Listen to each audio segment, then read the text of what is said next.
ہو جائیں گے۔ تو جو لوگ ایمان لائے اور عمل نیک کرتے رہے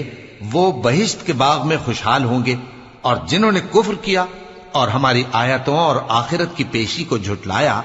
وہ عذاب میں گرفتار کر کے لائے جائیں گے۔ تو جس وقت شام ہو اور جس وقت صبح ہو اللہ کی تسبیح کرو، یعنی نماز پڑھو، اور آسمانوں اور زمین میں اسی کی تعریف ہے، اور تیسرے پہر بھی اور جب دوپہر ہو اس وقت بھی نماز پڑھا کرو۔